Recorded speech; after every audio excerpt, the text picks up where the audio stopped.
ಭಾರತ ಬಂದ್ರೆ ಹೌದಾ ಮೆಗಲಾನ್ ಹಡವು ಎಲ್ಲ ನಕ್ಷತ್ರ ನದಿ ಮಾಪನಗಳು ಮತ್ತು ದಿಕ್ಸೂಚಿ ಇವೆಲ್ಲ ಬಳಸಿ ಏನ್ ಮಾಡಿದ್ರು ಅವರು ಹೊಸ ಹೊಸ ಭೂ ಪ್ರದೇಶಗಳಿಗೆ ಹೋಗ್ಬೇಕಂತೇಳಿ ಯುರೋಪಿಯನ್ನರು ಏನ್ ಮಾಡಿದ್ರು ಜಲಮಾರ್ಗವನ್ನು ಕಂಡುಹಿಡಿದ್ರು. ಮೆಗಲಾನ್ ಹಡಗು ಇಡೀ ಭೂಮಿಯನ್ನು ಪರ್ಯಟನೆ ಮಾಡಿರ್ತಕ್ಕಂಥ ಮೊದಲ ಹಡಗು ಅಂತಕ್ಕಂಥದ್ದನ್ನ ಈಗ ಹಿಂದಿನ ಪಾಠ ನಿಮ್ಗೆ ಹೇಳಿನಿ ಹೌದಾ. ಈಗ ಯುರೋಪಿಯನ್ನರ ಆಗಮನ, ಯುರೋಪಿಯನ್ನರ ಮೊದಲು ಭಾರತಕ್ಕೆ ಯಾರು ಬಂದ್ರಪ್ಪ ಅಂದ್ರೆ ಪೋರ್ಚುಗೀಸರು ಬಂದ್ರು.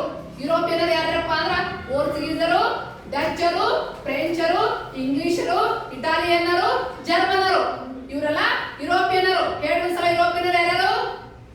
ಪೋರ್ಚುಗೀಸರು, ಡಚ್ಚರು, ಇಂಗ್ಲಿಷರು, ಜರ್ಮನಿಯನ್ನರು, ಫ್ರೆಂಚರು, ಇಟಾಲಿಯನ್ನರು ಇವರೆಲ್ಲ ಯುರೋಪಿಯನ್ನರು.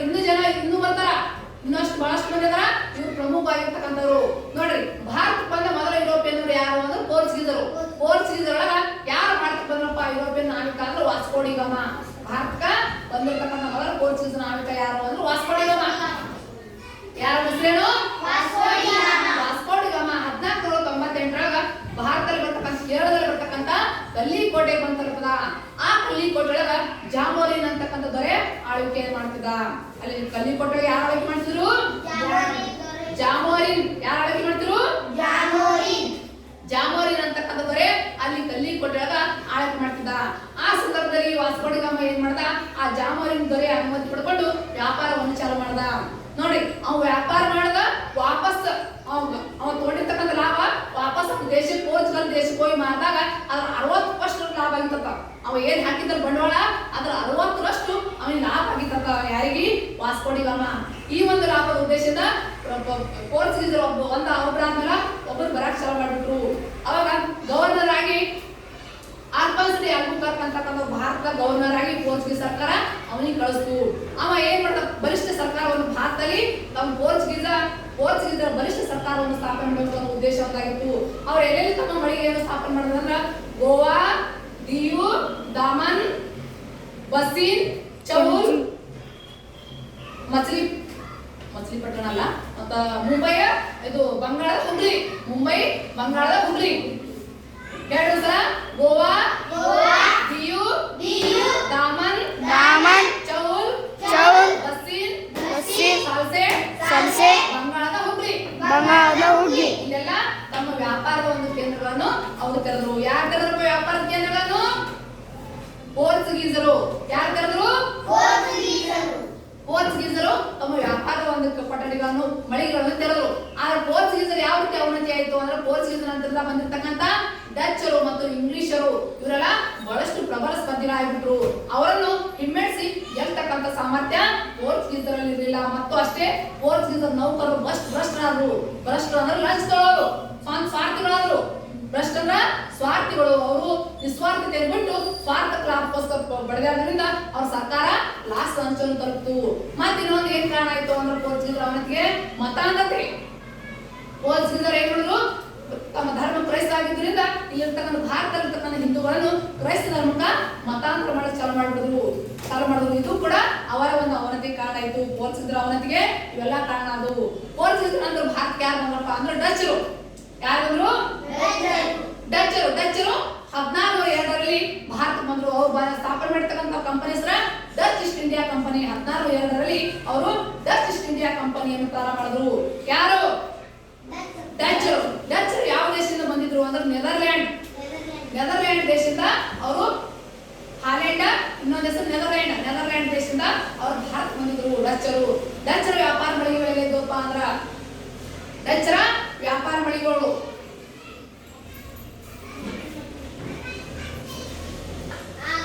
मछलीपट्टन, सूरत, कराईकल, नागपट्टन, कोच्चि, आगरा, सूरत, कराईकल, नागपट्टन, कोच्चि ಮುಂತಾದ ಕಡೆಗಳಲ್ಲಿ ಕೂಡ ಅವರು ತಮ್ಮ ವ್ಯಾಪಾರ ಮಳಿಗೆಗಳನ್ನು ಸ್ಥಾಪನೆ ಮಾಡಿದ್ರು. ಯಾರು? ಡಚ್ಚರು. ಯಾರು ಪ್ರಾರಂಭ ಮಾಡಿದ್ರು? ಮುಂದೆ ಡಚ್ಚರ ನಂತರ ಬಂದಿರತಕ್ಕಂಥ ಇಂಗ್ಲಿಷರ ಜೊತೆ ಅವರು ಪ್ರಬಲ ಸ್ಪರ್ಧಿಗಳಾಗಿದ್ದರಿಂದ ಅವ್ರ ಜೊತೆ ಹೋರಾಟವನ್ನು ಕೂಡ ಮಾಡಬೇಕಾಗಿತ್ತು. ರಾಜಕೀಯ ಸಂಘರ್ಷವನ್ನು ಕೂಡ ಇಂಗ್ಲಿಷರ ಜೊತೆ ಡಚ್ಚರು ಮಾಡಬೇಕಾಗಿತ್ತು. ಗೊತ್ತಾಯ್ತಾ? ಡಚ್ಚರು ಇಂಗ್ಲಿಷರ ಜೊತೆ ಸಂಘರ್ಷ ಮಾಡಿ ಅವರು ಡಚ್ಚರು ಸೋಲನ್ನು ಅನುಭವಿಸಬೇಕಾಗಿತ್ತು. ಸೋಲನ್ನು ಅನುಭವಿಸಿ ಅವರು ಭಾರತದಲ್ಲಿ ಉಳಿದಾಗಲೇ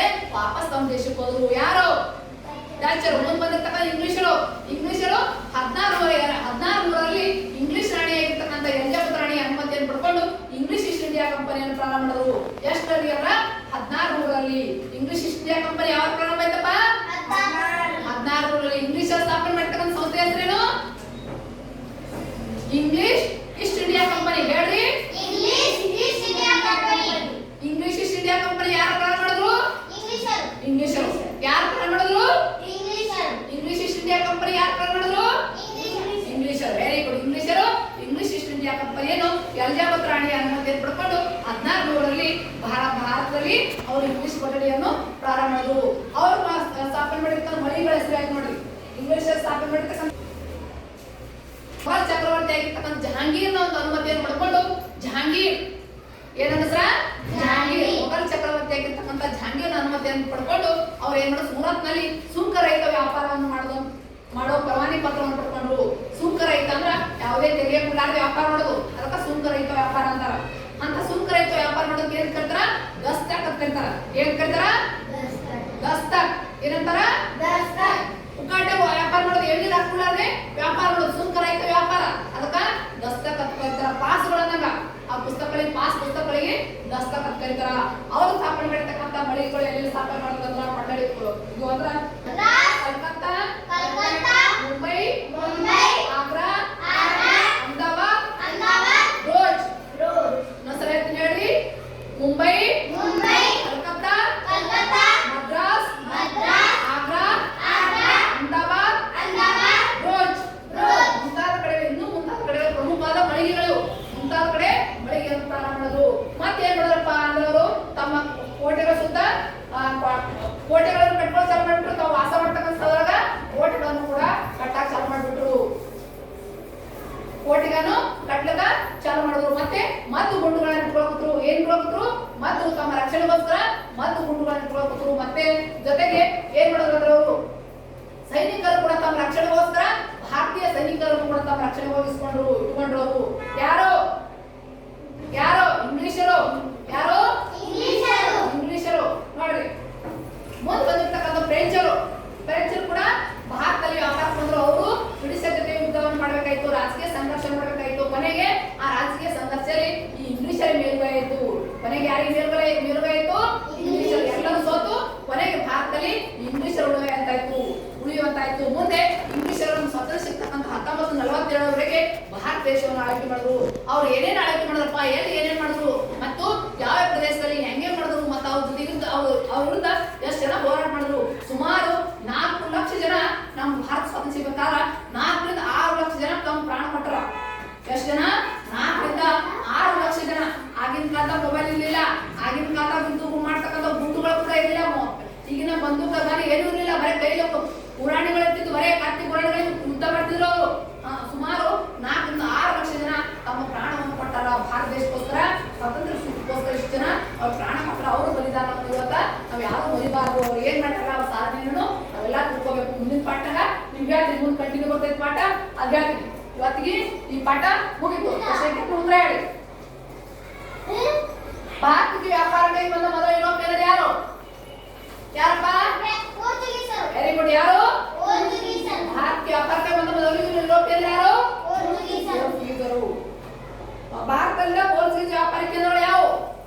ಪೋರ್ಚುಗೀಸ್ ವ್ಯಾಪಾರ ಕೇಂದ್ರಗಳು ಯಾವ ಹೇಳ್ತೀರಿ? ಪೋರ್ಚುಗೀಸ್ ವ್ಯಾಪಾರ ಕೇಂದ್ರಗಳು ಗೊತ್ತಿದ್ದ ಹೇಳಿ. ದಿಯು, ದಾಮನ್, ಸಾಲ್ಸೆಟ್, ಬಸ್ಸಿನ್, ಚೌಲ್, ಮುಂಬೈನ ಸಂತೋಮ್. ಇವೆಲ್ಲ ಪ್ರಮುಖವಾದ ವ್ಯಾಪಾರ ಕೇಂದ್ರವಾಗಿದ್ದು ಪೋರ್ಚುಗೀಸರ. ಭಾರತಕ್ಕೆ ಬಂದ ಇಂಗ್ಲಿಷ್ ವ್ಯಾಪಾರಿ ಸಂಸ್ಥೆ ಯಾವುದು? ಭಾರತಕ್ಕೆ ಬಂದ ಇಂಗ್ಲಿಷ್ ವ್ಯಾಪಾರಿ ಸಂಸ್ಥೆ ವೆರಿ ಗುಡ್. ಯಾವುದು? English East India company. ಯಾವುದು? ಇನ್ನೊಂದ್ಸಲ ಹೇಳ್ರಿ. English East India company. ಯಾವುದು? ದಸ್ತಕಗಳೆಂದರೇನು? ಯಾವ ಪುಸ್ತಕಗಳಪ್ಪ?